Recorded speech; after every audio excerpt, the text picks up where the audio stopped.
Anak perempuanku meneleponku jam 1 malam. Ayah, bukakan pintu. Di luar dingin sekali, katanya dengan suara gemetar. Hal itu tidak akan aneh kalau saja Kartika tidak sudah meninggal 4 tahun yang lalu. Aku terpaku di samping pintu sementara telepon terus bergetar dalam kegelapan. Dan sebelum melanjutkan, aku minta satu hal. Kalau kamu mendengarkan cerita ini di HPMU, tekan like dan subscribe. Temani aku sampai akhir dan tulis di kolom komentar dari kota mana kamu mendengarkan, supaya aku tahu sampai mana cerita yang akan kusampaikan ini tersebar. Karena semuanya dimulai pada malam ketika telepon rumahku berbunyi tepat saat jam dinding tua menunjukkan pukul 1 dan memecah keheningan dengan dentangnya yang sendirian. Aku berusia 68 tahun dan di usia itu orang terbangun tengah malam hanya untuk ke kamar mandi, bukan karena ada telepon masuk. Aku membuka mata dengan jantung berdebar keras di dada. Kamar dalam keremangan. Cahaya lampu tidur hanya menggambar bayangan samar di dinding dan di luar gerimis turun. Terdengar suara rintik air halus di atap genteng. Aku mengulurkan tangan, mencari kacamata di meja kecil dan bangkit dengan canggung sementara lutut-lututku protes. Telepon berbunyi lagi, semakin cepat, seolah orang di seberang sana kehilangan kesabaran. Iya, sebentar, gumamku tanpa suara, menyusuri lorong menuju ruang tamu. Sendirian di rumah yang terlalu besar ini sejak istriku Bu Siti meninggal 5 tahun lalu dan putriku Kartika 4 tahun lalu. Aku mengulurkan tangan ke gagang telepon putih yang tergantung di dinding dekat televisi. Dering berhenti sesaat sebelum aku menyentuhnya dan tepat ketika aku hendak menghela napas lega, telepon kembali berdering tajam di telingaku. Aku merasakan jari-jariku gemetar. Aku mengangkatnya. Halo. Suaraku keluar serak. Selama beberapa detik hanya terdengar hujan di kejauhan, seolah telepon itu tersambung langsung ke langit. Lalu, sangat pelan, seorang perempuan berbicara. Ayah, aku membeku. Suara lembut itu, dengan sedikit getaran pecah di akhir kata-katanya, adalah suara yang sama yang dulu memanggilku dari dapur. Yah, itu suara Kartika. Aku merasakan dingin menjalar turun dari tengkuku. Siapa ini? Tanyaku berusaha terdengar wajar. Siapa kamu? Ayah, ini aku. Bisiknya. Ayah, bukakan pintu. Di luar dingin sekali. Kakiku terasa lemas seperti kain. Aku berpikir ini pasti mimpi, lelucon kejam, atau bukti bahwa akhirnya aku mulai kehilangan akal sehatku, seperti yang kadang aku takutkan dalam doa-doaku sendiri.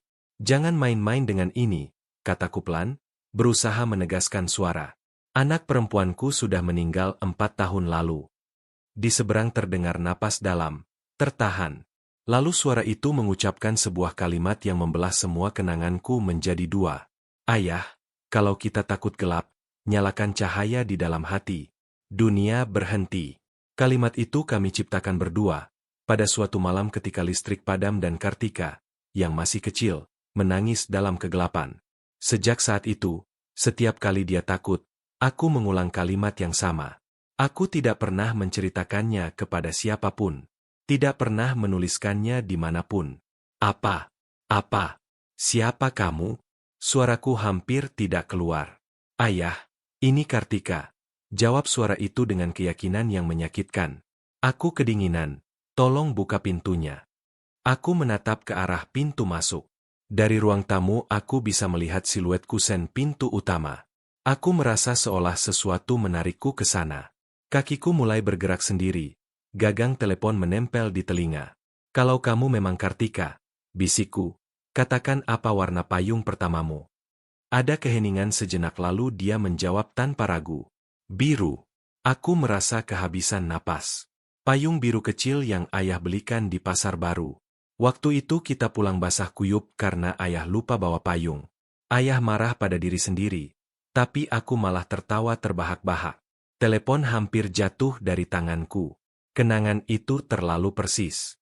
Aku tidak pernah menceritakannya kepada siapapun. Aku sampai di pintu. Cahaya ruang tamu hanya sedikit menerangi kayu pintu sementara lampu teras mati. Aku meletakkan tangan di gagang pintu. Kamu di mana sekarang? Tanyaku dengan suara setipis benang. Di sini, di depan rumah, jawabnya. Dan suaranya seolah datang dari dua tempat sekaligus. Dari gagang telepon dan sangat samar dari balik pintu. Tolong buka. Aku tidak tahan dinginnya. Aku menutup telepon pelan dan meletakkannya di meja kecil. Jantungku berdentum di pelipis. Aku membungkuk dan mengintip lewat lubang intip. Aku melihatnya. Kartika berdiri di bawah gerimis, basah kuyup, rambut hitamnya diikat asal-asalan, jaket abu-abu yang sering dia pakai menempel di tubuhnya. Wajahnya pucat, tapi itu wajah yang kuhafal di luar kepala. Wajah yang kulihat setiap hari di foto-foto, dalam mimpi, dan di batu nisan pemakaman. Dia mendongak tepat ke arah lubang intip, seolah tahu aku sedang mengawasinya. Mata kami bertemu melalui lingkaran kaca kecil itu. Bibirnya membentuk senyum tipis, senyum yang dia gunakan untuk menenangkanku sejak dia masih kecil. Aku melihatnya mengucapkan tanpa suara, "Ayah," meski aku tidak mendengarnya. Aku tahu apa yang dia katakan. "Ayah, ayah masih menyimpan suratku di belakang foto pernikahan, kan?" Aku mundur selangkah dan menabrak dinding. Surat itu, sebuah catatan kecil yang dia tulis waktu SD dan disembunyikan di belakang bingkai foto pernikahanku dengan Bu Siti. Hanya kami berdua yang tahu. Tidak ada orang lain yang mungkin mengetahui detail itu. Aku mencari sesuatu untuk berpegangan. Napasku terputus-putus dengan dada sesak. Di luar, sosok itu, apapun itu, mengetuk pintu pelan dengan ritme yang sama yang dia gunakan ketika pulang terlambat dan takut dimarahi. Tok, tok, tok. "Ayah, buka, tolong." Suaranya seolah menembus kayu. Air mata mengalir di pipiku. Rindu dan ketakutan bercampur menjadi simpul. Bagaimana mungkin anak perempuan yang sudah kukuburkan 4 tahun lalu ada di terasku? Aku terpaku beberapa detik yang terasa abadi dan akhirnya aku melakukan satu-satunya hal yang terpikirkan. Aku memutar kunci, pintu berderit dan kubuka sedikit saja. Di sisi lain hanya ada udara malam yang dingin dan lembab. Aku menahan napas di balik celah pintu. Angin masuk membawa bau tanah basah. Tidak ada siapa-siapa, tidak ada Kartika, tidak ada siapapun. Hanya halaman gelap, gerimis halus, dan daun-daun pohon di halaman bergerak pelan. "Kartika," bisikku. Tidak ada yang menjawab. Tidak ada ketukan lagi. Telepon di meja kecil sudah sunyi. Aku menutup pintu kembali dengan tangan gemetar. Aku mengunci 2 kali, seolah bisa mengurung ketakutan di luar. Dadaku terbakar. Aku bersandar di daun pintu berusaha mengatur napas. Mungkin ini mimpi, pikirku. Mungkin aku terjaga. Tapi pikiranku masih tersesat dalam mimpi buruk. Aku kembali ke kamar tidur. Jam terus berdetak monoton. Setiap detik, lebih berisik dari sebelumnya. Aku duduk di tepi tempat tidur dengan lampu menyala. Menatap tanpa melihat ke arah lemari. Aku tidak tahu jam berapa kantuk mengalahkanku karena kelelahan. Pagi hari, cahaya yang merembes lewat tirai menusuk mataku. Kepalaku berat, leher tegang, dan ada perasaan aneh, campuran lelah dan cemas. Sejenak aku ingin percaya bahwa semuanya hanya mimpi panjang yang membingungkan sampai aku membuka pintu depan. Ketika memutar kunci, udara dingin pagi masuk dengan bau tanah basah dan sisa hujan. Aku menunduk menatap lantai teras. Ada bekas jejak kaki basah di ubin, jejak kecil, telanjang, seolah seseorang telah berdiri lama di depan pintu sambil menggigil kedinginan. Aku berpegangan kuat pada kusen agar tidak jatuh. Jantungku kembali berlari kencang. Jejak-jejak itu memanjang sedikit ke arah pagar dan menghilang di mana lantai sudah kering. Di gagang pintu aku melihat bekas samar tangan basah yang menggelapkan kayu. Aku menelan ludah. Kalau semuanya mimpi, mengapa jejak-jejak itu tertinggal? "Bambang, kamu cuma kurang tidur," kataku keras-keras pada diriku sendiri, menyebut namaku sendiri seperti ibuku dulu memarahiku. "Kamu sudah tua, terlalu banyak berpikir. Jangan percaya semua yang kamu lihat." Tapi tetap saja, dingin di tengkuk tidak mau pergi. Sekitar jam 9 bel pagar berbunyi. Aku terlonjak dan mengintip dari jendela. Itu Pak Hendra, tetanggaku, dengan kain piyamanya masih tergulung di pinggang dan topi miring. Di sampingnya Bu Yuni memegang kantong plastik. Aku keluar ke teras berusaha tersenyum. "Selamat pagi, Pak Hendra." "Bu Yuni," sapaku. "Selamat pagi, Pak Bambang," jawabnya. "Semua baik-baik saja. Kemarin saya lihat lampu ruang tamu Bapak menyala jam 1. Ada apa?" Aku bilang aku lupa mematikannya. "Bukan apa-apa. Hanya susah tidur," tambahku. Jangan terlalu banyak berpikir, saran Pak Hendra. Di usia kita, kalau terus memutar-mutar kepala, ujung-ujungnya sakit. Saya bawakan pisang dari kampung. Dia menyodorkan kantong itu dan aku berterima kasih sambil mengajak mereka masuk sebentar. Meski mataku terus kembali ke jejak-jejak di teras yang hampir hilang karena kering. Aku duduk bersama mereka di ruang tamu, di kursi rotan, tapi tidak bisa menahan diri lama. Bu Yuni menatapku lekat. Bambang, kenapa pucat begitu? Tanyanya. Ada apa? Aku ragu sejenak dan tanpa tahu mengapa mulai bercerita. Aku tidak menceritakan semuanya, tapi cukup banyak. Telepon jam 1, suara mirip Kartika, ketukan di pintu. Mungkin mimpi yang sangat kuat sampai terbawa ke saat terjaga. Kata Pak Hendra berusaha menenangkanku.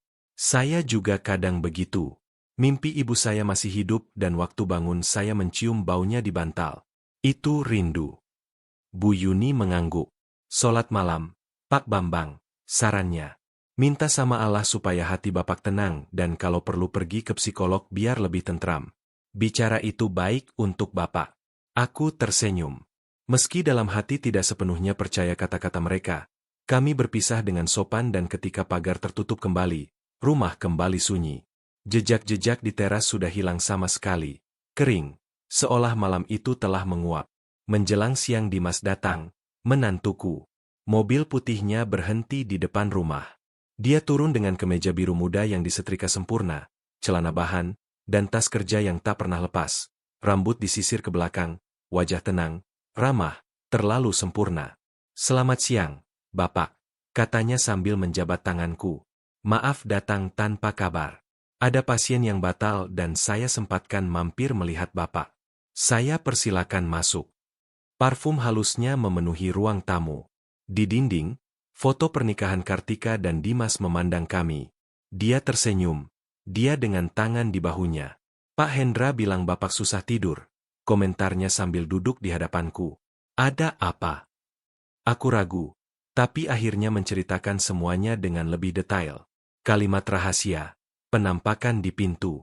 Wajah Dimas hampir tidak berubah.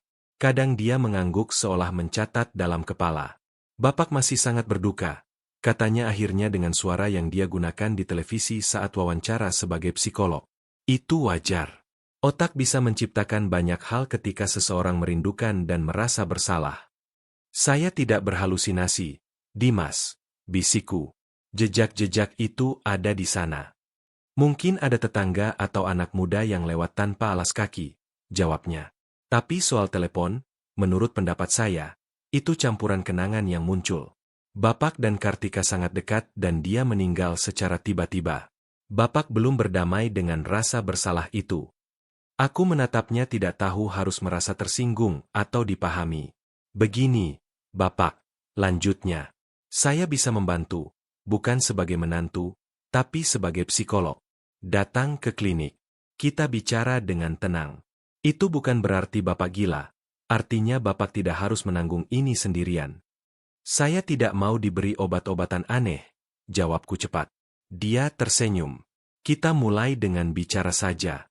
Kalau perlu, nanti saya kenalkan ke psikiater yang saya hormati, tapi pelan-pelan. Dia mengeluarkan buku catatan dan menulis sesuatu. Besok jam 3 saya tunggu.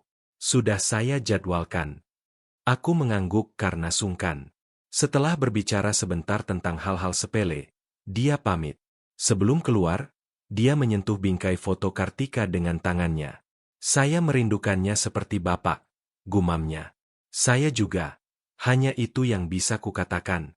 Ketika dia menutup pintu, rumah dipenuhi keheningan berat yang ditinggalkan seseorang yang tampak ramah tapi membawa pergi udara bersamanya. Untuk mengalihkan pikiran, aku mulai merapikan rak di ruang tamu. Sudah lama tidak kubersihkan dengan benar. Aku mengeluarkan beberapa buku tua. Tiba-tiba satu tumpukan miring dan sesuatu jatuh dari belakang. Sebuah amplop krem, agak menguning. Jantungku berdebar kencang. Aku langsung mengenali tulisan di sampulnya. Untuk ayah, jangan marah sebelum selesai membaca. Tulisan tangan Kartika. Tanganku gemetar saat membukanya. Di dalam ada selembar kertas terlipat bertanggal 2 minggu sebelum kecelakaan. Huruf-huruf miring anak perempuanku memenuhi halaman. Dimulai seperti ini. Ayah, aku tidak tahu harus bicara dengan siapa. Aku takut ayah marah. Tapi aku lebih takut terus diam. Aku menelan ludah dan terus membaca. Kartika menceritakan bahwa dia yakin Dimas selingkuh, bahwa dia terlalu dekat dengan seorang pasien, seorang perempuan yang sering datang ke praktiknya. Dia bilang Dimas sering pulang terlambat, kadang berbohong soal jadwal, dan kalau ditanya dia marah dan menuduhnya berlebihan, cemburu, tidak percaya. Aku takut, ayah, tulisnya. Dia semakin mengontrolku. Dia tidak suka aku sering ke rumah ayah. Katanya ayah membuatku lemah, membuatku bergantung. Dia tidak mau aku bekerja di luar. Katanya di rumah saja cukup. Kalau suatu hari terjadi sesuatu padaku, tolong jangan percaya semua yang dikatakan Dimas. Iya, ayah. Aku menutup surat itu dengan tangan gemetar. Dunia di sekelilingku seolah menyusut. Bernapas terasa sakit. Rasa bersalah menghantamku bertubi-tubi. Aku selalu berpikir baik tentang Dimas. Perhatian, siap membantu, bersedia mengantarku ke rumah sakit. Aku selalu mengira Kartika terlalu sensitif, terlalu curiga, dan anak perempuanku sudah meninggalkan tanda ini yang tidak pernah kulihat karena aku tidak pernah memindahkan buku-buku itu. Aku mengangkat pandangan ke foto pernikahan mereka. Gesturnya yang selalu kubaca sebagai cinta tiba-tiba tampak seperti hal lain. HP bergetar di meja kecil. Pesan dari Dimas. Bapak, besok jam 3. Jangan lupa. Saya tunggu di klinik. Aku menatap layar cukup lama. Di kepalaku ada suara Kartika dalam surat dan suara di tengah malam yang berkata, "Jangan percaya Dimas. Terlalu banyak kebetulan untuk disebut kebetulan." Untuk pertama kalinya sejak Kartika meninggal, aku merasa ada sesuatu yang benar-benar tidak beres dan aku tidak bisa lagi berpura-pura tidak melihatnya. Aku tidak bisa diam di rumah. Kepalaku berdengung dengan kalimat-kalimat anak perempuanku. Kalau suatu hari terjadi sesuatu padaku, jangan percaya semua yang dikatakan Dimas. Sore itu aku memutuskan pergi ke pemakaman. Langit Bandung mendung tapi tidak hujan. Udara dingin khas dataran tinggi menusuk wajahku. Aku naik bus lalu berjalan di antara deretan makam sampai ke makam Kartika yang ada di bagian belakang, dekat pohon Kamboja, pohon dengan bunga harum. Aku berdiri di depan batu nisannya. Namanya terukir. Jelas. Di bawahnya tanggal lahir dan tanggal kematian yang masih terasa seperti tusukan setiap kali kulihat. Kartika, bisikku, kalau kamu masih marah padaku, itu hakmu, tapi jangan menyiksaku seperti ini. Aku membungkuk untuk merapikan bunga plastik yang sudah pudar di vas kecil. Lalu aku melihat sesuatu di kaki makam, sebuah boneka kecil, tua, dengan gaun merah pudar. Aku langsung mengenalinya. Itu boneka yang dimiliki Kartika sejak kecil, yang katanya harus tinggal di rumahku karena di sana dia aman. Sejak dia meninggal, kusimpan di kotak kenangan di lemari. Aku tidak pernah membawanya ke pemakaman. Tenggorokanku terasa tercekik. Tidak mungkin, gumamku. Aku pulang hampir berlari. Begitu masuk, aku langsung menuju lemari kamar tidur.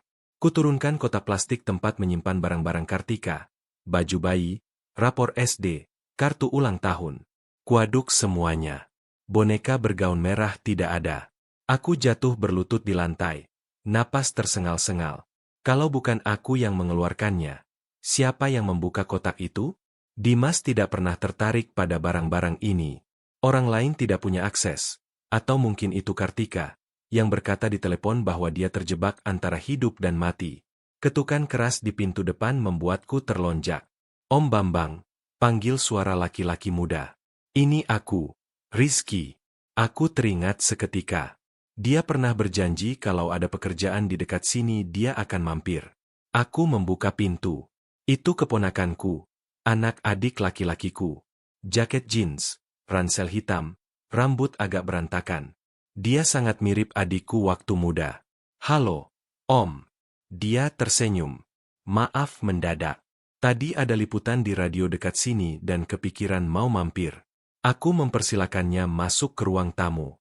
Dia meletakkan ransel dan duduk. Matanya langsung tertuju ke foto Kartika di dinding. Masih kaget lihat dia di sana, katanya. Rasanya seperti kemarin dia mengajariku membuat rangkuman untuk sekolah. Aku tersenyum tipis. Kamu bicara persis seperti ayahmu, komentarku. Dia tertawa pelan. Setelah berbicara sebentar tentang hal-hal ringan, akhirnya aku menceritakan apa yang terjadi. Telepon jam 1, suara Kartika, jejak kaki, boneka, surat itu. Wajah Rizky menjadi serius. Om, katanya pelan. Ini terdengar seperti kasus-kasus yang kuceritakan di podcast. Cerita yang tampak seperti kecelakaan biasa tapi ada sesuatu di baliknya. Kamu pikir kematian Kartika bukan kecelakaan? Tanyaku. Harus hati-hati, jawabnya. Aku tidak mau menuduh siapapun tanpa bukti, tapi surat itu sangat jelas. Dia mencurigai perselingkuhan. Dia bicara tentang kontrol dan manipulasi. Itu tanda bahaya. Lagi pula Dimas itu psikolog. Orang baik, terpelajar, suka membantu, kataku karena kebiasaan. Justru karena dia psikolog, Om, dia menyela. Dia tahu cara mengendalikan pikiran orang lain. Dia tahu apa yang harus dikatakan supaya semua orang percaya padanya. Aku menghela napas panjang. Lalu aku harus bagaimana? Punya berkas kecelakaan, clipping koran, laporan, apa saja? Tanyanya. Aku mengangguk. Aku ke kamar dan kembali dengan map coklat yang kusimpan di laci, fotokopi berita, laporan polisi, beberapa foto yang selalu kubenci untuk dilihat. Rizky membentangkannya di meja.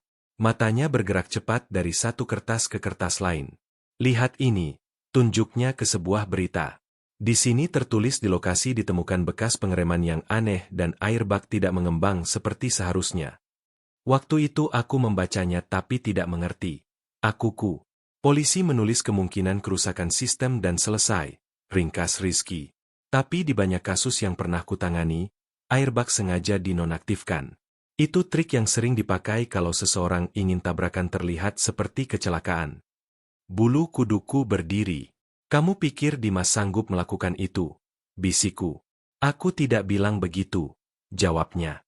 Aku hanya bilang kita tidak bisa mengabaikan kemungkinan apapun. Kalau ada perselingkuhan, kontrol, kekuasaan, dan uang, ada motif. Aku menatap foto hitam putih mobil Kartika, hancur di pinggir jalan, terbakar di satu sisi. Aku merasa mual. Kamu mau membantuku mencari tahu? Tanyaku sangat pelan. Tentu, jawabnya tegas. Lebih dari sekadar kasus. Ini untuk Kartika dan untuk Om. Sore itu Rizky mulai menghubungi kontaknya. Teman-teman yang bekerja di media lokal, mantan rekan yang pernah magang di kantor polisi. Dia juga mencari berita lama di internet dari laptopnya. Ini dia, katanya menunjuk layar. Polisi sempat berpikir melanjutkan penyelidikan, tapi keluarga tidak mengajukan gugatan dan suaminya menerima laporan. Semuanya berhenti begitu saja. Aku teringat hari-hari itu, aku terlalu hancur untuk berpikir apa-apa. Dimas yang mengurus semuanya. Aku hanya menandatangani kertas-kertas. Menjelang malam Rizky pergi, berjanji akan kembali dengan informasi lebih lanjut. Kalau ada apa-apa, hubungi saya. Jangan sendirian, Om, katanya sebelum naik motor. Rumah kembali sunyi. Aku tidak lagi hanya merasa sedih tapi juga amarah yang membakar dari dalam, terhadap Dimas, terhadap diriku sendiri, terhadap semua orang yang meyakinkanku bahwa ini hanya musibah biasa. Malam itu mustahil tidur. Aku berguling-guling di tempat tidur memikirkan pemakaman, boneka, surat, rem, airbag. Aku melirik jam. Menunjukkan pukul 0.58. 2 menit menuju jam 1. Jantungku mulai berdebar lebih kencang. Aku menatap telepon rumah di meja ruang tamu dari lorong yang gelap. Malam sebelumnya deringnya terdengar seperti jeritan. Tidak mungkin, bisikku. Tidak akan terjadi lagi. Jam berdentang pukul 1. Tepat setelahnya telepon mulai berdering membelah udara. Aku hampir jatuh karena kaget. Lututku lemas tapi kupaksa berjalan cepat menyusuri lorong sambil bernapas terengah-engah. Kuangkat dengan tangan membeku. Halo, Ayah. Lagi-lagi suara Kartika, lebih rendah, lebih serak, seperti datang dari sangat jauh. Kenapa kamu melakukan ini padaku? Tanyaku dengan mata penuh air mata. Kalau kamu memang Kartika, kenapa tidak muncul ketika aku hampir gila 4 tahun lalu? Kenapa sekarang? Di seberang terdengar helaan napas. Maaf, Ayah, katanya. Aku terjebak. Tidak bisa kembali. Terjebak. Di mana? Di antara hidup dan mati. Jawabnya seolah mengatakan sesuatu yang biasa. Aku tidak bisa pergi karena di sini ada sesuatu yang belum terselesaikan. Seseorang menahanku. Siapa? Tanyaku. Meski sebuah nama sudah menancap di kepalaku. Ada beberapa detik keheningan lalu, seperti hembusan angin, dia berkata, "Jangan percaya Dimas." Aku terdiam. Aku merasa ruang tamu menyusut. "Kalau kamu benar-benar Kartika, beri aku bukti," kataku gemetar tapi tegas. "Beri aku petunjuk. Aku sudah tua. Tidak kuat dengan kejutan. Aku butuh sesuatu yang konkret." Di seberang dia menarik napas dalam. "Pergi ke tempat aku dilahirkan, ayah," bisiknya. "Ke tempat ayah pertama kali melihatku. Di sana mereka menyembunyikan sesuatu. Cari namaku. Di sana." Aku membayangkan puskesmas kecil tempat Bu Siti, istriku, melahirkan Kartika puluhan tahun lalu. Aku hendak meminta detail lebih banyak tapi sambungan terputus tiba-tiba. Tidak ada nada, hanya detak jam dan napasku sendiri. Aku meletakkan gagang telepon tanpa tenaga. Aku menatap pintu. Ada godaan untuk melihat apakah ada seseorang di luar tapi kali ini aku tidak mendekat. Malam itu aku mengambil keputusan. Besok aku akan pergi ke puskesmas itu. Aku tidak akan diam lagi. Pagi berikutnya kepalaku sakit seperti habis dipukul tapi keputusan sudah bulat. Baru keluar dari kamar mandi ketika bel pagar berbunyi. Aku mengintip dari jendela. Mobil putih Dimas sudah terparkir. Dia datang lebih awal dari waktu yang dijanjikan. Aku membuka pintu. Dia muncul rapi seperti biasa. Kemeja krem, tas kerja di bahu, senyum yang terukur. "Selamat pagi, Bapak," katanya. "Maaf kalau mengganggu sepagi ini. Semalam saya kepikiran Bapak terus. Saya khawatir." Aku mengangguk kaku. "Silakan masuk." Di ruang tamu dia duduk menghadap foto Kartika. Matanya berhenti sejenak padanya lalu kembali kepadaku. "Bapak terlihat kelelahan," amatinya. "Mimpi lagi." Aku ingin bilang itu bukan mimpi, itu nyata. Tapi aku sudah tahu kemana diskusi itu akan berujung. Kembali ke ranah halusinasi. Aku diam. "Saya serius soal konsultasi di klinik," desaknya. "Bapak butuh tempat yang aman untuk mencurahkan isi hati. Sudah saya jadwalkan hari ini jam 3. Kalau mau, saya antar dari sini." "Saya mau keluar pagi ini," jawabku. "Ada urusan." "Urusan apa?" tanyanya.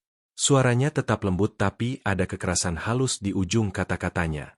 Aku tidak menjawab. Aku tahu kalau menyebut puskesmas dia pasti akan meremehkanku. Dimas tersenyum tapi matanya tidak. "Saya tahu Bapak banyak pikiran, tapi sebaiknya jangan pergi sendirian terlalu jauh," katanya. "Beberapa waktu lalu Bapak hampir pingsan di pasar. Ingatkan, saya khawatir." Nadanya seperti seorang ayah memarahi anak kecil, bukan menantu yang mengkhawatirkan mertuanya. Aku merasa agak kesal. "Saya memang sudah tua, Dimas, tapi saya bukan anak kecil," jawabku. "Saya tidak mau mengontrol Bapak," dia buru-buru berkata. "Hanya saja Bapak satu-satunya keluarga yang tersisa bagi saya sejak Kartika tidak ada. Kalau terjadi sesuatu pada Bapak," dia menggantung kalimatnya dan menghela napas. "Ya sudah, kalau Bapak tetap mau keluar, setidaknya biarkan saya mengantar. Setelah itu kita ke klinik." Kata "biarkan" saya terdengar lebih seperti perintah daripada permintaan. Aku menatapnya. Sebagian diriku ingin membantah. Sebagian lagi terlalu lelah untuk bertengkar. "Nanti saya kabari," kataku akhirnya. "Sekarang saya mau sarapan dengan tenang." Dimas diam sejenak lalu berdiri. "Baiklah, saya tidak mau menekan," akunya. "Tapi pikirkan tawaran saya. Bapak butuh bantuan profesional, bukan cerita-cerita menyeramkan yang dimasukkan keponakan Bapak ke podcastnya." Aku mengerutkan dahi. "Maksudmu apa?" "Rizky anak baik," jawabnya, "tapi dia hidup dari mencari kasus-kasus sensasional. Jangan biarkan dia menjadikan Bapak sebagai bahan. Kadang batas antara fakta dan drama itu kabur." Dia pergi tak lama kemudian. Ketika pintu tertutup, aku merasa rumah menjadi lebih luas tapi juga lebih dingin. Rencana ke puskesmas tiba-tiba kempes. Tubuhku tidak sanggup menyeberangi kota hari itu. Menjelang siang Rizky datang lagi. Kali ini dia membawa laptop dan 2 botol minuman. Om, ada kabar baru, katanya begitu duduk. Tapi sebelumnya saya mau minta sesuatu. Masih punya laptop Kartika? Aku mengangguk. Ada di kamarnya.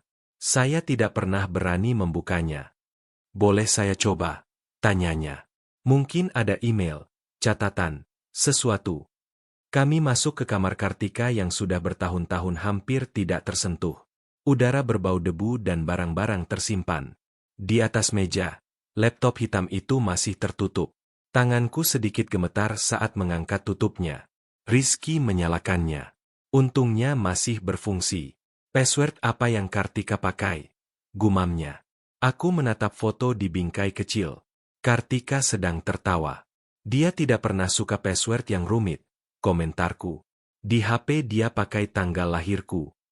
Dia mencoba kombinasi dengan namaku dan beberapa tanggal. Tidak ada yang berhasil. Setelah beberapa kali percobaan, sebuah ide muncul di kepalaku. Coba cahaya di dalam hati, bisikku. Rizky menatapku. Serius.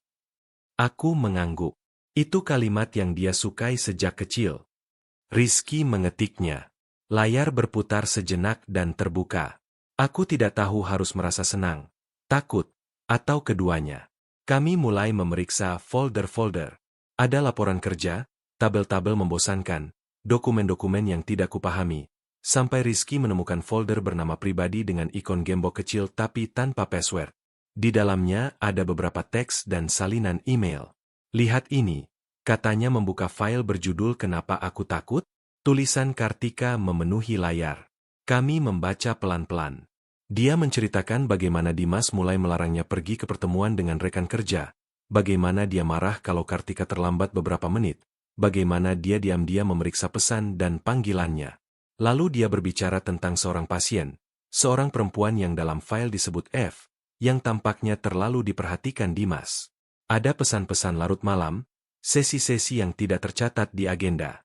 Kalimat-kalimat Kartika sangat jelas. Dia merasa terjebak. Setiap kali protes, Dimas membalikan keadaan dan membuatnya merasa bersalah. Kamu terlalu dramatis, katanya. Kamu sama seperti ayahmu.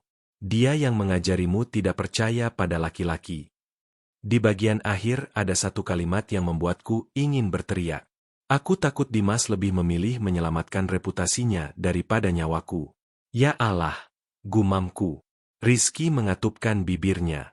Ini serius, Om, katanya. Ini motif yang sangat kuat. Kalau Kartika mengancam melaporkannya ke organisasi psikolog atau polisi, karirnya akan hancur. Aku teringat dia pernah bercerita tentang ingin berpisah dan aku, bodohnya, selalu bilang, bicarakan baik-baik. Jangan ambil keputusan terburu-buru. Aku menutupi wajah dengan tangan, dadaku terbakar. Ini bukan salah Om seorang, kata Rizky sambil meletakkan tangan di bahuku.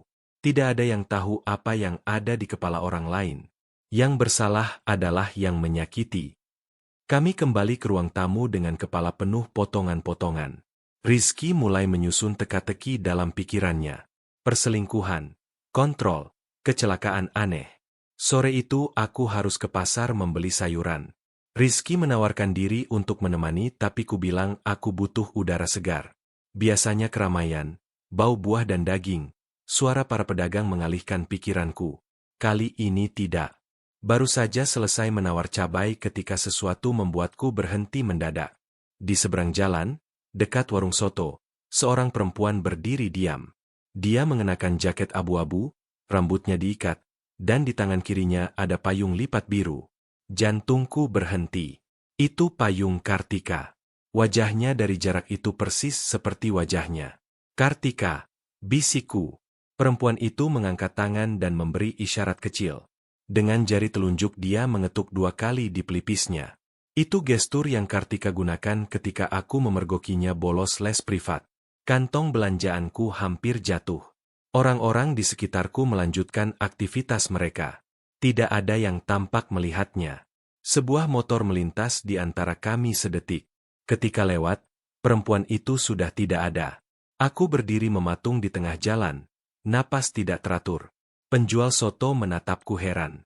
Semua baik-baik saja. Pak, mau menyeberang? Tanyanya. Aku memaksakan senyum, mengambil kantong belanjaan dan pulang dengan kaki gemetar.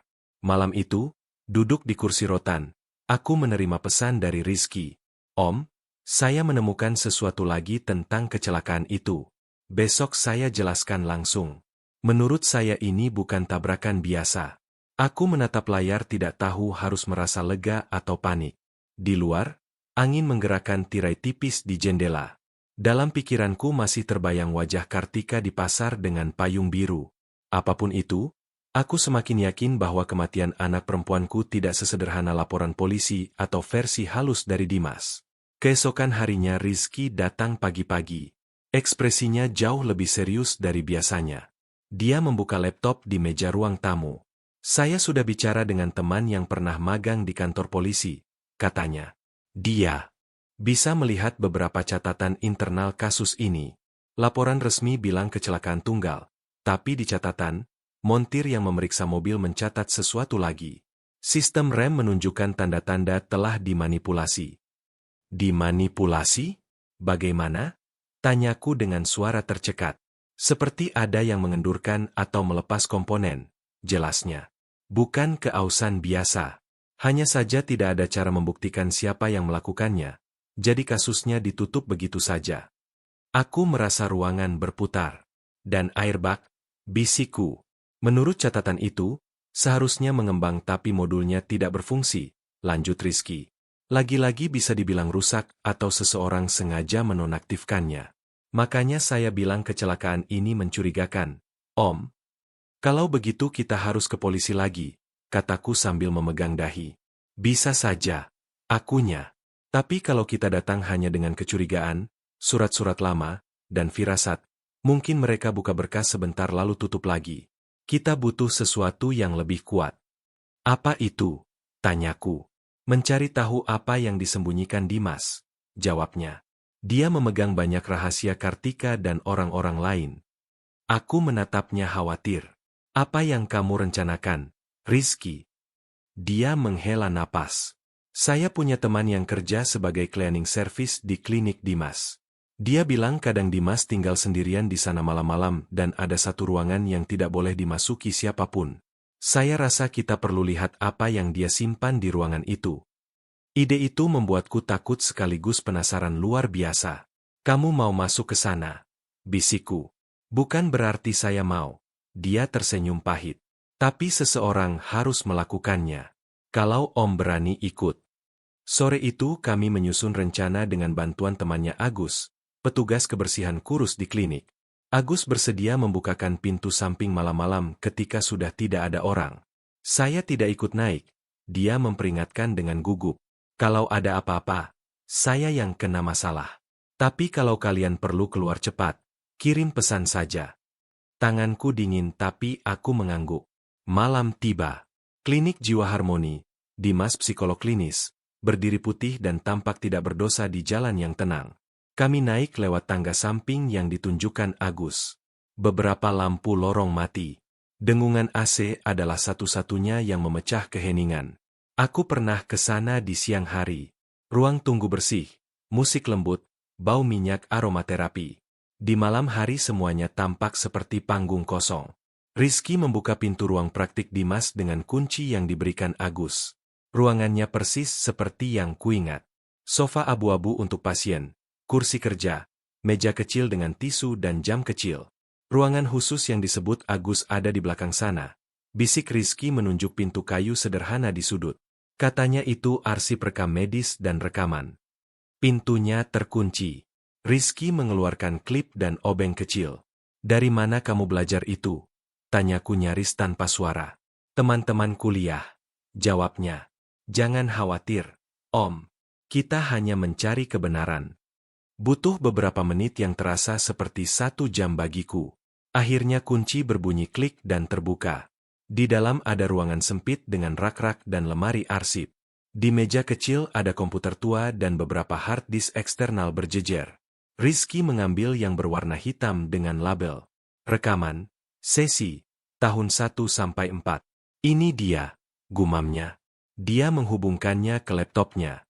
Muncul folder-folder dengan tanggal, jam, dan kode sebagai pengganti nama. Filenya terlalu banyak, katanya. Kita fokus ke setelah Kartika meninggal. Dia menelusuri daftar sampai setahun setelah kecelakaan.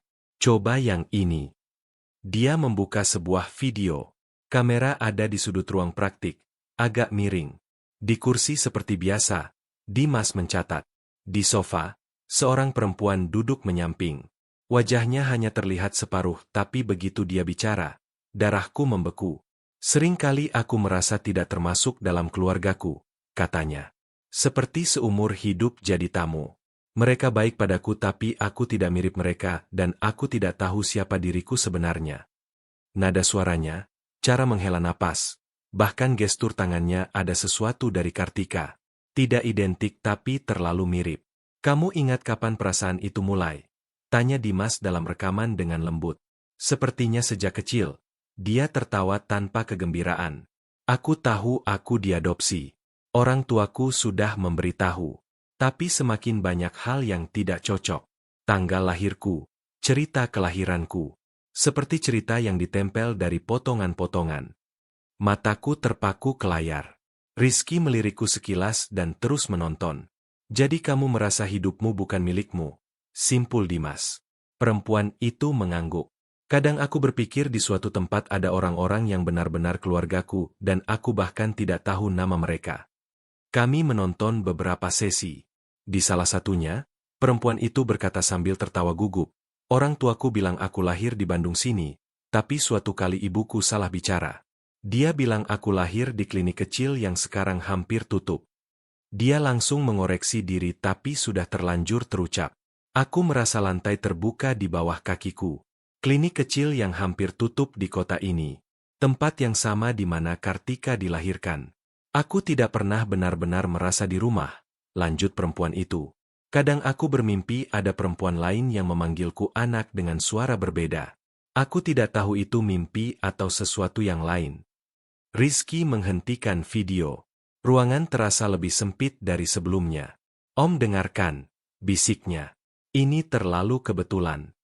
Aku menarik napas dalam, memeluk lenganku sendiri. Menurutmu apa? Dimas punya pasien yang cerita kelahirannya bersilangan dengan cerita kita secara sangat aneh, katanya. Mungkin dia memilihnya karena mengingatkannya pada Kartika. Atau mungkin ada sesuatu yang lebih. Kami mematikan komputer dan mengembalikan semua ke tempatnya. Kami menutup pintu arsip dengan hati-hati seperti saat membukanya. Aku merasa setiap suara akan memunculkan Dimas dari sudut manapun. Kami menuruni tangga dan keluar lewat pintu samping. Udara dingin jalanan terasa seperti kebebasan. Malam itu Rizky mengantarku pulang. Dia memastikan aku makan sesuatu lalu pergi ke rumah sakit tempat temannya bekerja untuk membuat salinan cadangan dari apa yang kami lihat. Besok kita lanjutkan, katanya di pintu, bersandar pada tongkat karena kakinya sudah sakit akibat cedera sebelumnya. Dan tolong, Om, kalau ada yang menelepon atau mengetuk, jangan buka. Kalimat itu membuat bulu kuduku berdiri. Aku tidak tidur. Aku duduk di ruang tamu dengan lampu menyala menatap pintu. Jam semakin mendekati pukul 1. Pukul 0.59 aku sudah berdiri. Telepon berdering tepat waktu seolah seseorang telah memprogramnya. Aku mengangkat sebelum dering kedua. Ayah. Suara yang sama. Kartika. Aku berani menyebut namanya. Apa maumu dariku? Maaf sudah membuat ayah menunggu lama. Katanya dengan nada begitu lelah yang menyakitkan. Ada banyak hal yang menahanku.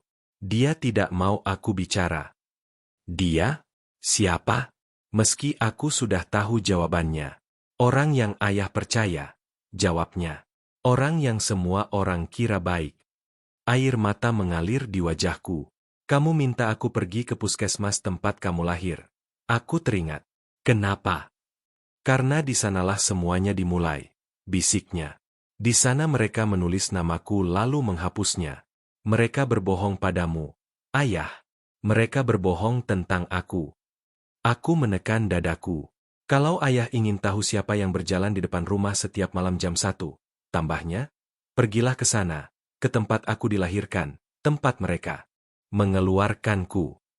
Sambungan terputus lagi. Aku meletakkan gagang telepon pelan-pelan, bersandar di dinding. Di kepalaku potongan-potongan mulai menyatu.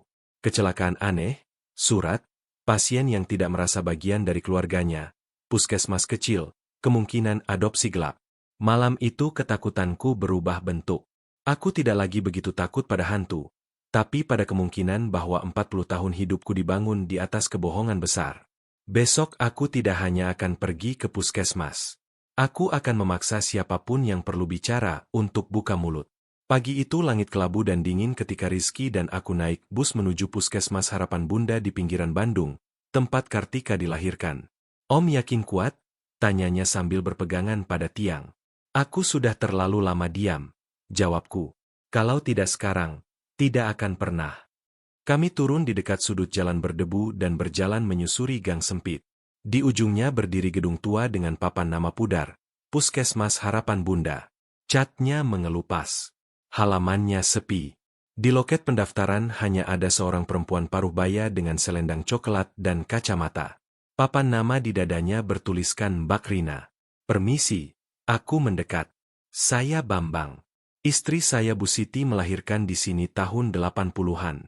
Saya ingin melihat arsip kelahiran dari waktu itu. Dia mendongak dan tersenyum sopan meski ekspresinya sedikit menegang. Wah, Pak, itu sudah sangat lama, katanya. Arsip zaman itu ada di belakang. Tidak semua terawat baik. Beberapa rusak karena lembab. Tidak apa-apa, saya bisa menunggu, jawabku cepat. Dia menghela napas. Ya sudah, lebih baik Bapak ikut saya, katanya. Biar kita cari bersama. Kami mengikutinya menyusuri lorong sempit sampai ke ruangan kecil penuh rak besi yang dipenuhi map coklat. Ada yang miring, semuanya berbau kertas tua dan apak.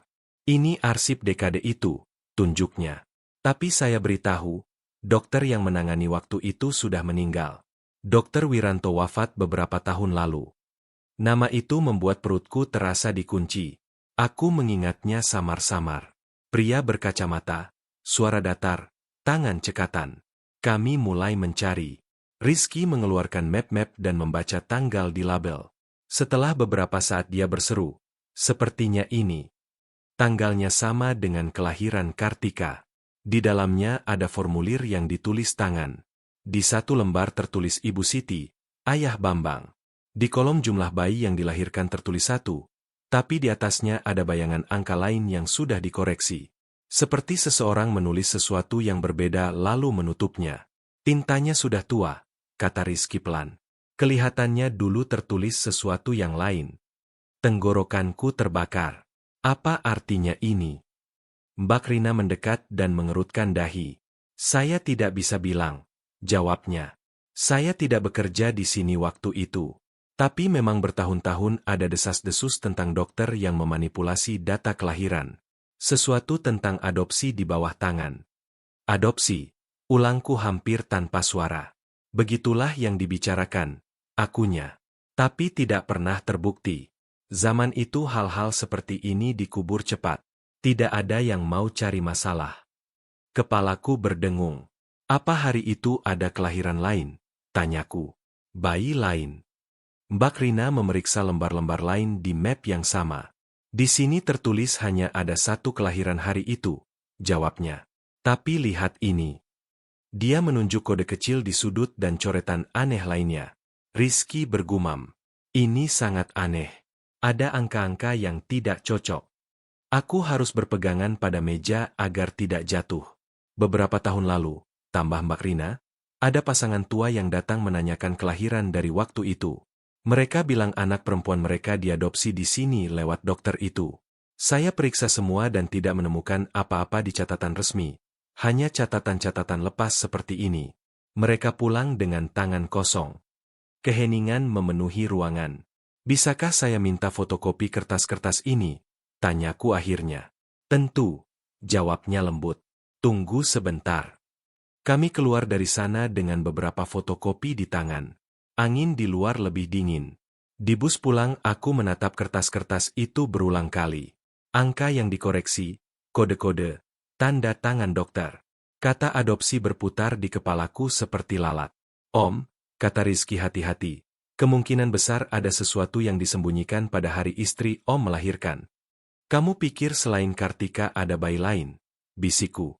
Saya tidak mau menyimpulkan apa-apa dulu, jawabnya. Tapi kemungkinannya ada dan dokter yang tahu sudah tidak hidup. Aku menatap keluar jendela melihat rumah-rumah berlalu. Di dalam diriku hidup berdampingan ketakutan, amarah, dan kesedihan lama. Bagaimana mungkin aku, seorang ayah, tidak tahu apakah aku memiliki lebih dari satu anak perempuan? Kami sampai di rumah menjelang sore. Rizky harus kembali ke kamarnya untuk mengatur semua dokumen dan rekaman. Jangan buka pintu untuk siapapun yang tidak Om tunggu. Dia mengulangi sebelum pergi. Besok saya kembali. Ketika dia pergi, rumah terasa semakin besar dan kosong.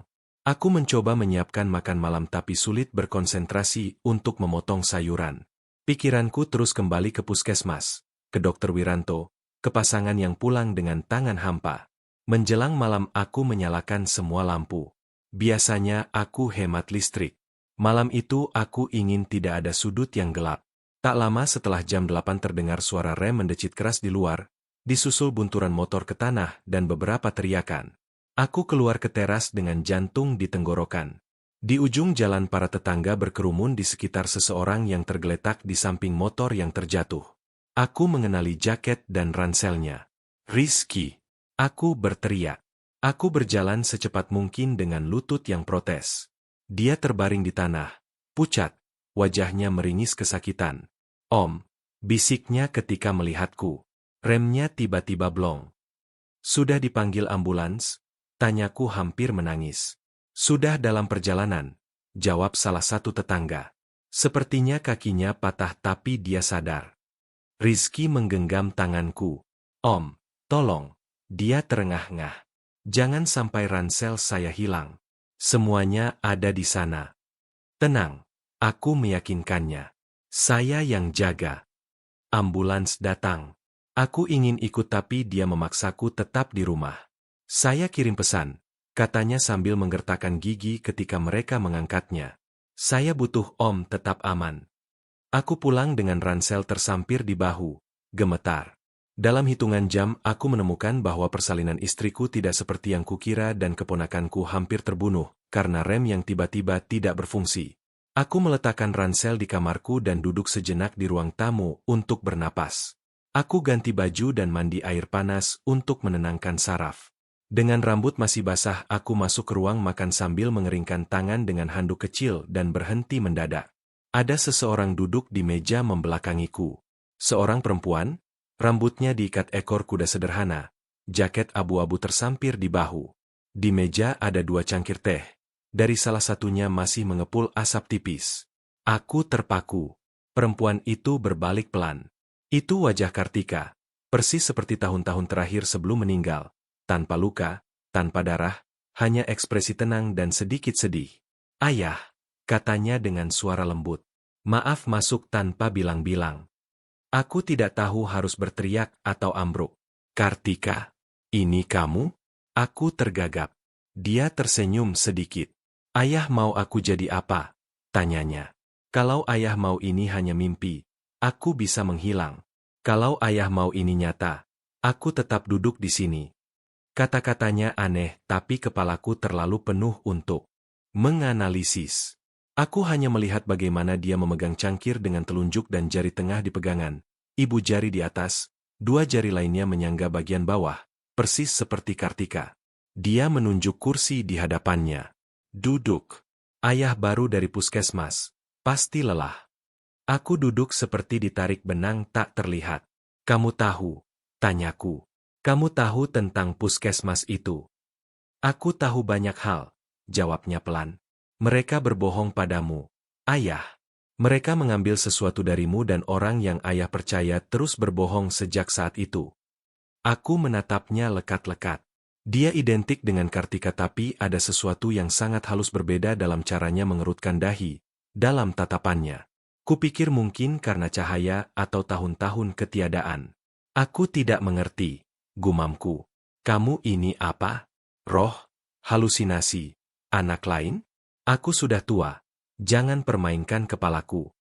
Dia menunduk sejenak lalu menatapku lagi dengan mata berkaca-kaca. Apapun aku ini, katanya, ada satu hal yang tidak berubah. Aku di pihak ayah. Dia menoleh sedikit ke arah pintu seolah mendengar sesuatu. Dia tidak akan berhenti sampai membungkamu. Saat itu seseorang menggedor pintu dengan keras. Tok, tok, tok, tok. Suara Dimas terdengar dari luar. Bapak, ini Dimas. Bapak ada di rumah. Aku menatap perempuan itu. Kursi di hadapanku masih ada. Cangkir teh masih mengepul. Aku berdiri terhuyung. Kubawa cangkir itu ke dapur dengan tangan gemetar dan hampir menumpahkannya di wastafel. Aku kembali ke ruang tamu, menarik napas dalam dan membuka pintu. Dimas berdiri di ambang pintu dengan rambut berantakan, lengan kemeja digulung, wajah tampak khawatir. Lama sekali, katanya. Saya khawatir. Saya dari kamar mandi, jawabku kering. Matanya menyapu ruang tamu seperti mencari sesuatu. Bapak sendirian. Iya. Dia masuk tanpa diundang. Pandangannya bergerak dari ruang makan ke bingkai foto Kartika. Bapak sudah dengar soal Rizky? Tanyanya tiba-tiba. Jantungku berhenti. Memangnya kenapa? Aku berpura-pura tidak tahu. Kecelakaan motor di ujung jalan, jelasnya. Tadi saya lewat sana dan dengar dari tetangga. Katanya remnya blong. Sekarang dia di rumah sakit. Meski sudah tahu, tubuhku tetap bereaksi dengan gemetar. Kamu melihatnya? Tidak, sudah dibawa pergi, jawabnya. Dunia ini aneh ya?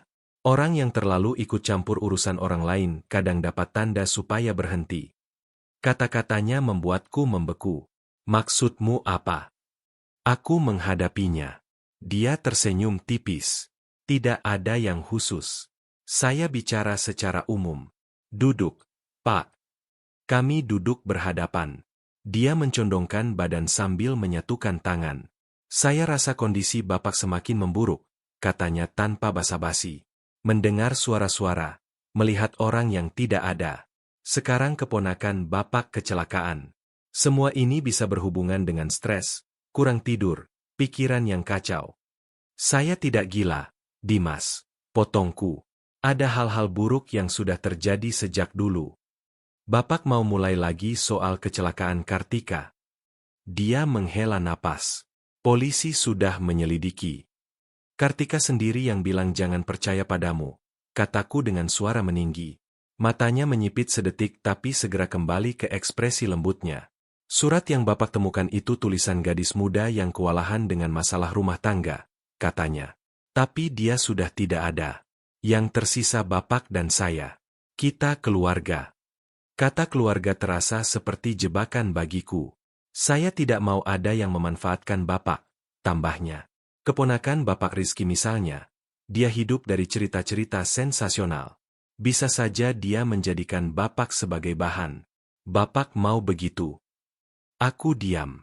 Sebagian perkataannya terdengar masuk akal, sebagian lagi berbisa. Karena itu, Pak, lanjutnya sambil menatapku lekat. Saya rasa sebaiknya Bapak pindah ke panti jompo.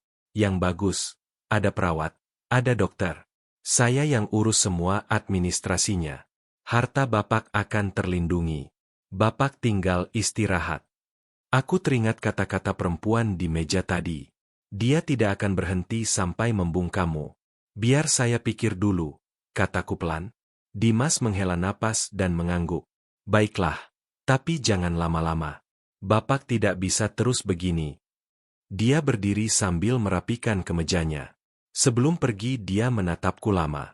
Saya sayang Bapak, katanya dengan suara datar. Saya tidak mau Bapak hilang. Ketika pintu tertutup, aku berdiri mematung di tempat. Kata hilang terdengar lebih seperti lenyap daripada tersesat. Sore itu aku menerima pesan dari Rizky dari rumah sakit. Foto kakinya yang digips, wajah pucat tapi tersenyum. Om, tenang, saya tidak mati. Harus istirahat. Tapi montir bilang ada baut yang kendor di rem, seperti ada yang sengaja mengendurkannya. Jantungku naik turun. Pesan lain menyusul. Saya dapat kontak pasangan dari puskesmas yang disebut Mbak Rina, Pak Sutrisno dan Bu Wati. Mereka tinggal di kampung dekat sini. Kalau Om kuat, bisa kunjungi mereka. Saya bantu dari sini lewat telepon. Aku membalas. Saya pergi. Rumah Pak Sutrisno dan Buati sederhana, dicat hijau muda, dengan kebun pot kecil di depan pintu. Aku pergi sore itu naik taksi, mencengkeram map berisi fotokopi dari puskesmas. Buati yang membuka, wajah lelah, kerudung lusuh, mata waspada. Iya, Ibu Buati, tanyaku lembut. Saya Bambang. Saya dapat alamat ibu dari puskesmas Harapan Bunda. Wajahnya langsung menegang. Kami sudah menjelaskan semua yang kami tahu, katanya cepat. Kami tidak bersalah apa-apa. Kami orang sederhana. Kami hanya ingin punya anak. Saya juga orang sederhana, jawabku. Dan saya juga hanya ingin punya anak. Boleh saya masuk sebentar? Dia ragu. Dia bertukar pandang dengan suaminya yang muncul di belakangnya. Rambut sudah putih semua, tangan gemetar. Akhirnya mereka membuka pintu lebih lebar. Kami duduk di ruang tamu. Aku meletakkan fotokopi di meja dan membuka berkas dengan namaku. 40 tahun lalu, kataku, istri saya melahirkan di puskesmas itu. Dokter yang sama yang mengurus adopsi kalian menandatangani persalinan anak saya. Di kertas saya ada angka yang dihapus dan catatan aneh. Yang ingin saya tahu hanyalah apakah anak yang kalian terima ada hubungannya dengan saya. Mereka saling pandang. Bibir Buati mulai gemetar. Mas, bisiknya. Suaminya memejamkan mata sejenak, menarik napas dalam dan berbicara. Kami putus asa, katanya. Kami tidak bisa punya anak. Seseorang memberitahu kami tentang dokter di puskesmas itu yang membantu pasangan yang butuh bayi. Kami pergi. Kami bayar.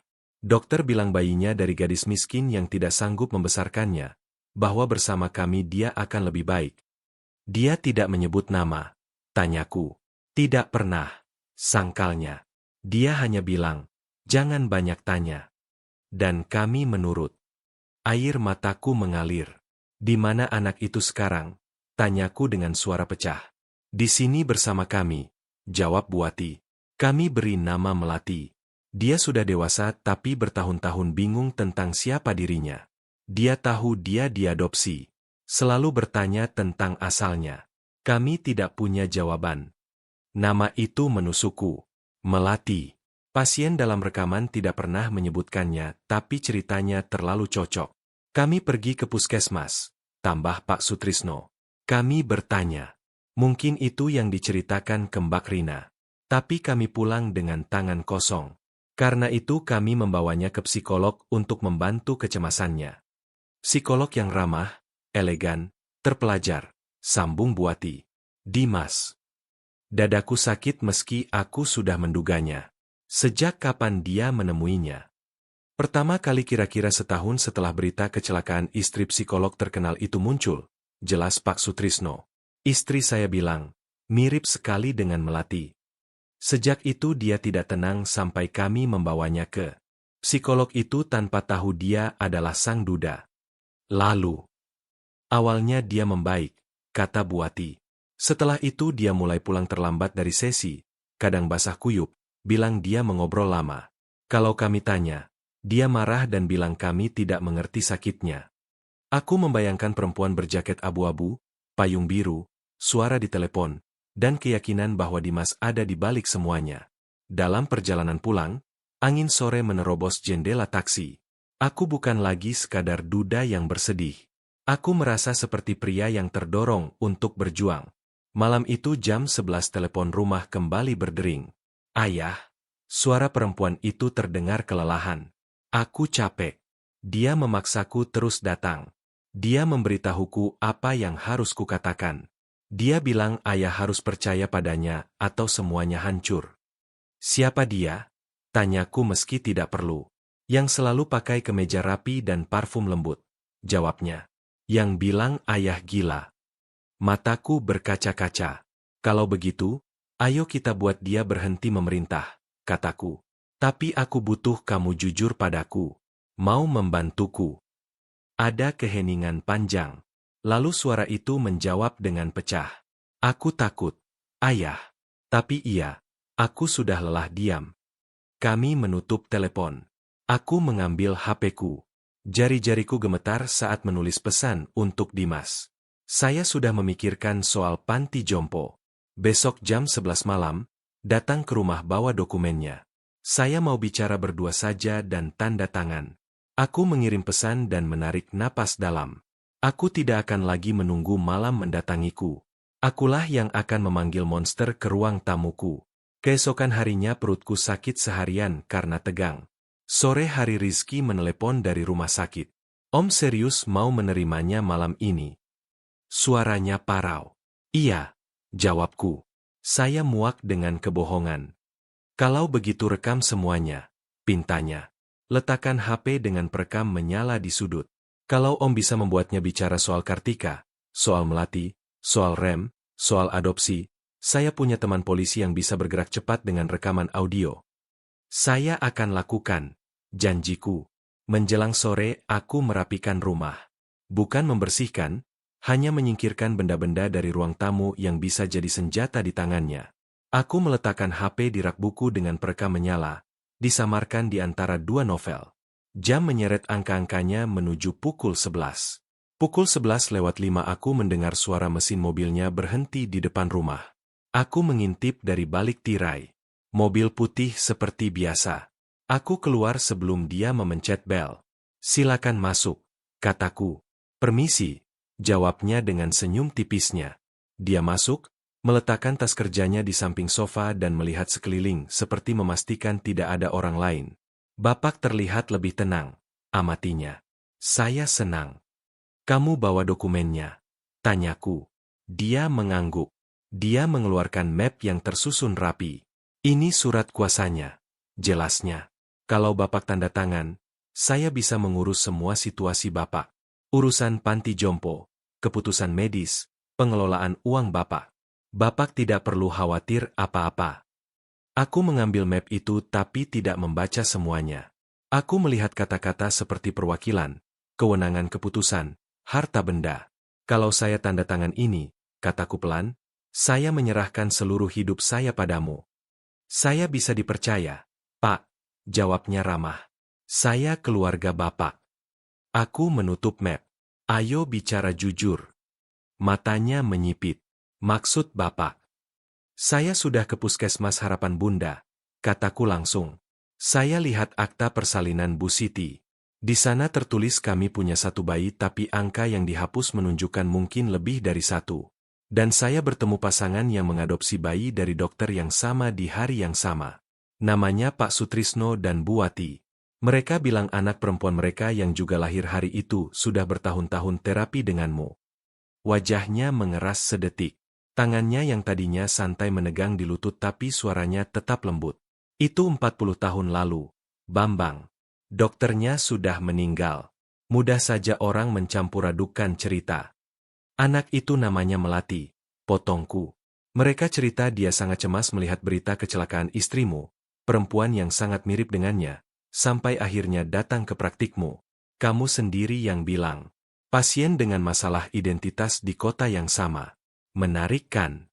Keheningan berat menggantung. Saya tahu lebih banyak dari yang kamu kira, lanjutku dengan suara gemetar tapi tegas. Saya tahu tentang pasien yang merasa asing di keluarganya, yang curiga dia diadopsi dari klinik yang hampir tutup. Saya tahu kamu menyimpan rekaman sesinya di hard disk. Saya melihatmu bersamanya di rekaman. Saya tahu kamu membuatnya percaya bahwa kamu menyelamatkannya. Seulas senyum melintas di wajahnya. Lalu kesimpulan apa yang Bapak pikir Bapak capai? Tanyanya. Bahwa bukan kebetulan mobil Kartika kehilangan rem, bisikku. Bahwa airbag tidak rusak secara kebetulan. Bahwa kamu punya motif dan kesempatan. Bahwa kamu memanipulasi Melati sama seperti kamu memanipulasiku.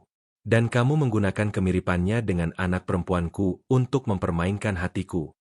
Kalau Bapak sudah memutuskan saya monster, katanya sambil memiringkan kepala, untuk apa memanggil saya? Karena ada satu hal yang belum kamu jelaskan. Jawabku. Kamu mati-matian membuatku percaya aku gila. Telepon. Ketukan. Boneka yang berpindah tempat. Untuk apa? Untuk apa semua sandiwara ini? Matanya akhirnya membeku. Supaya Bapak diam. Jawabnya tanpa basa-basi. Supaya Bapak mendiskreditkan diri sendiri. Supaya semua orang melihat Bapak sebagai orang tua yang linglung dan tidak ada yang percaya kalau Bapak memutuskan mengorek-ngorek yang tidak seharusnya. Bahkan kalau itu soal kematian istrimu, tanyaku. Kematian kedengarannya jelek, katanya dengan tenang. Saya hanya membiarkan keadaan menyatu. Mobil bisa rusak, jalan bisa licin, perempuan bisa menyetir sambil menangis. Polisi butuh cerita yang bersih. Saya memberikannya. Buku-buku jariku mengepal. Kamu psikopat. Aku meludahkan kata-kata itu. Dunia tidak baik pada orang yang tahu terlalu banyak, tambahnya. Rizky hampir menyusul Kartika. Sayang remnya cuma setengah blong. Dengungan di telingaku semakin keras.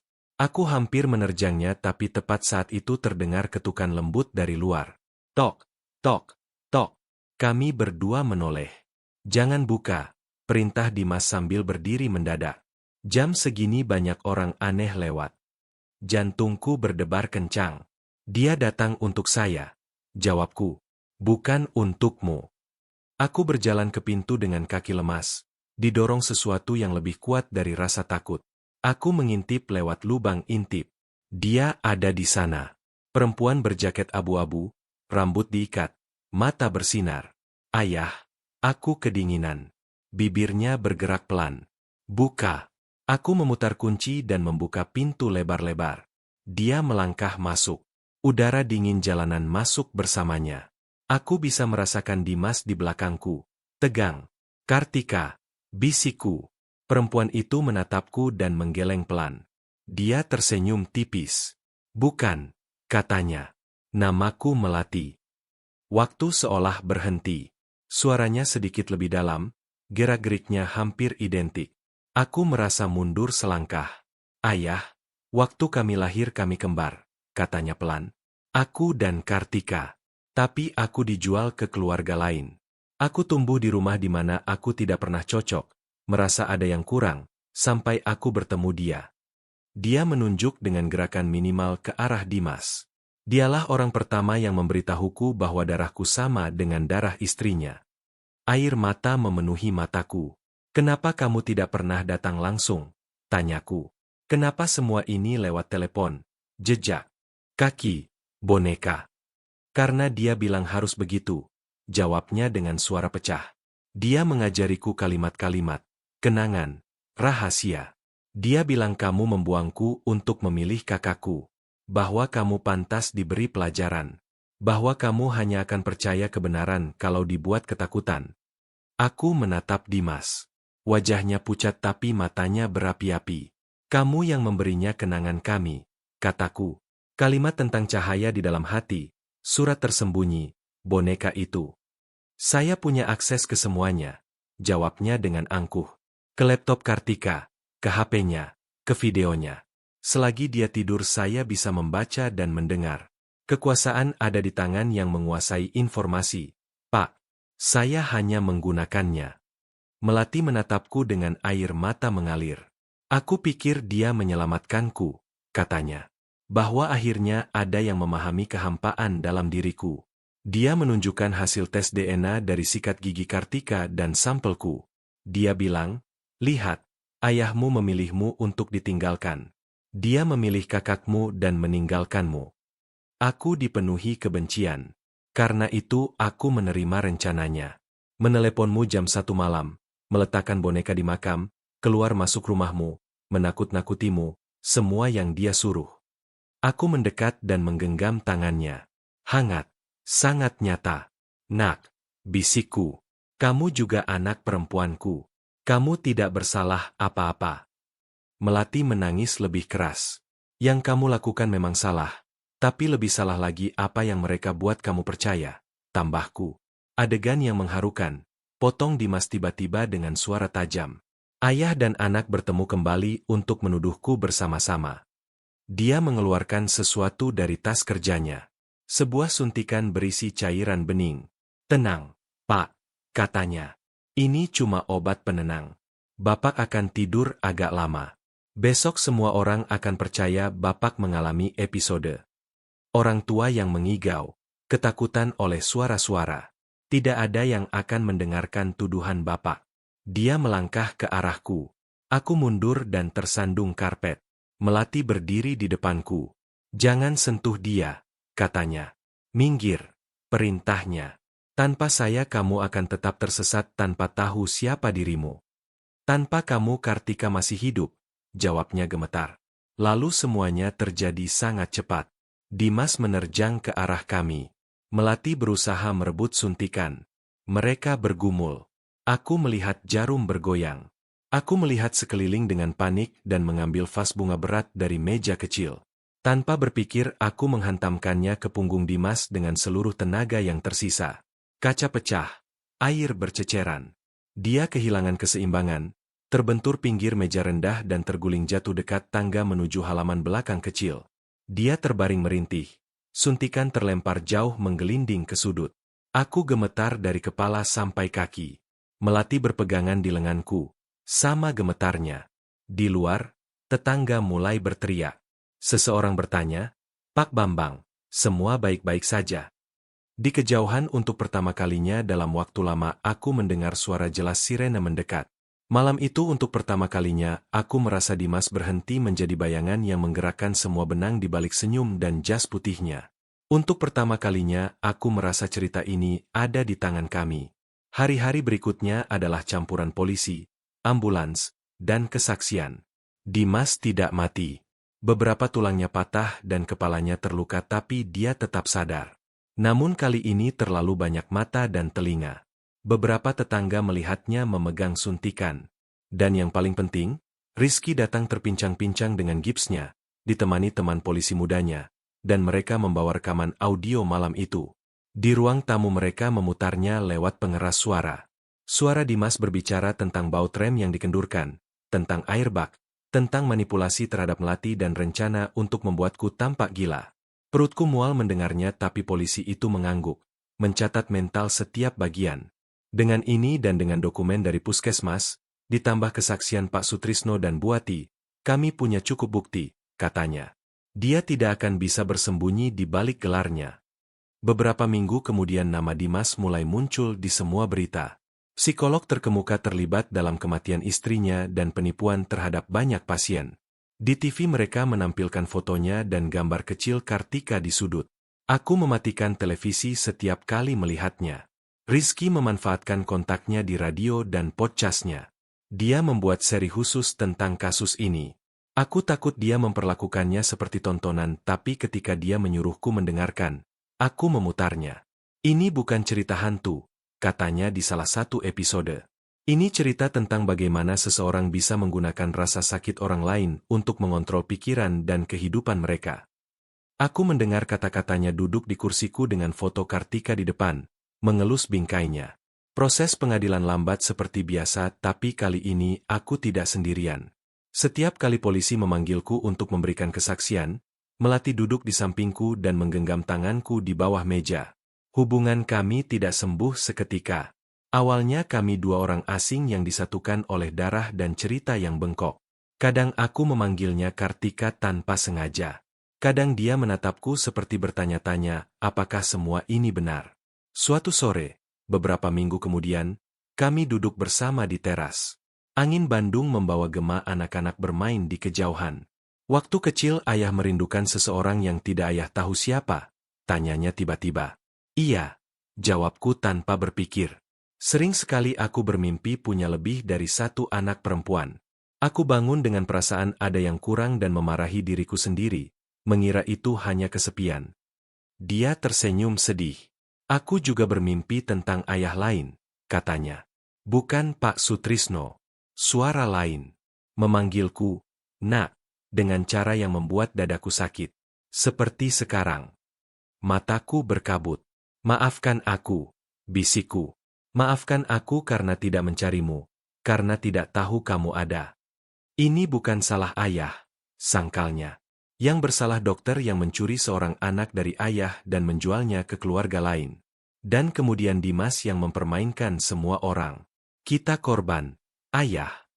Kata itu menghangatkan dadaku. Beberapa hari kemudian kami pergi bersama ke pemakaman. Rizky bersikeras ikut meski harus bertopang pada tongkat. Aku membawa bunga putih. Melati membawa rangkaian ungu. Kami berdiri di depan makam Kartika lama dalam diam. "Halo, Kartika," kataku akhirnya dengan suara gemetar. "Maaf membawanya terlambat." Melati menelan ludah dan berbicara pelan, seolah takut membangunkan seseorang. "Halo," bisiknya. "Aku tidak tahu harus menyebutmu kakak atau adik, tapi terima kasih. Terima kasih karena lewat kamu semua kebohongan terbongkar. Lewat kamu aku menemukan ayah." Angin menggerakkan daun-daun pohon Kamboja di atas kepala kami. Aku memejamkan mata dan membiarkan air mata keluar tanpa malu. "Aku berjanji tidak akan menyia-nyiakan kesempatan kedua ini," gumamku. "Aku tidak bisa mengembalikan hidupmu, tapi aku bisa menyayangi Melati seperti yang seharusnya kulakukan sejak awal." Kami meletakkan bunga berdampingan, sangat dekat. Rizky mengambil foto punggung kami berdua di depan makam tapi tidak berkata apa-apa. Di rumah aku mulai mengubah beberapa hal. Aku menurunkan foto-foto Dimas dari dinding. Foto-fotonya bersama Kartika kusimpan di album khusus. Aku tidak mau menghancurkannya. Aku tidak akan menghapus bagian hidup anak perempuanku yang dia bagi bersamanya. Hanya saja aku tidak mau lagi wajahnya menempel di dindingku. Di ruang tamu, di samping foto besar Kartika dengan toga wisuda, aku memasang foto baru. Aku, Melati, dan Rizky duduk di kursi rotan, tersenyum agak canggung. Kalau ada yang melihat foto itu tanpa tahu apa-apa, mereka akan mengira itu sepupu-sepupu yang mirip. Beberapa malam Melati menginap. Dia menceritakan bagaimana masa kecilnya di rumah Pak Sutrisno dan Buati, sekolah, pesta-pesta di mana dia merasa tidak pada tempatnya. Aku menceritakan tentang Kartika kecil, bagaimana dia takut gelap, dan bagaimana kami bersama menciptakan kalimat tentang menyalakan cahaya di dalam hati.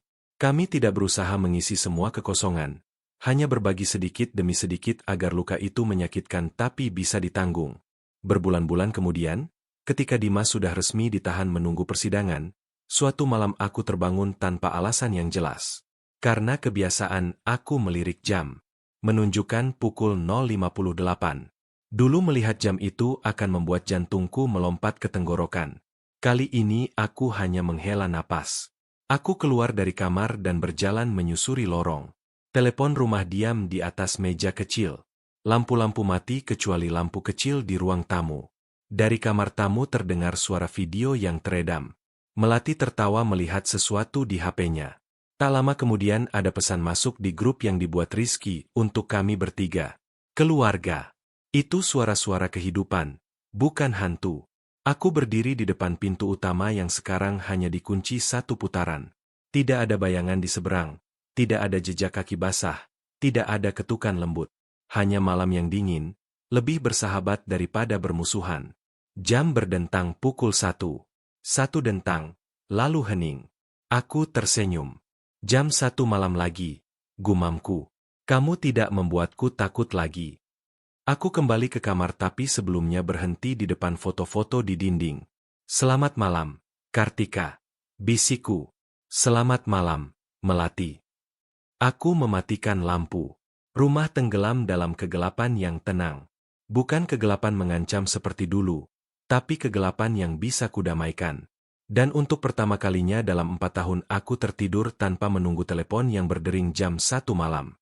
Kalau kamu sampai di sini, tulis kata kembar di kolom komentar supaya aku tahu kamu yang bertahan sampai akhir. Jangan lupa follow halaman ini, tinggalkan like dan bagikan cerita ini supaya lebih banyak orang bertanya-tanya siapa yang mungkin menelepon jam 1 malam.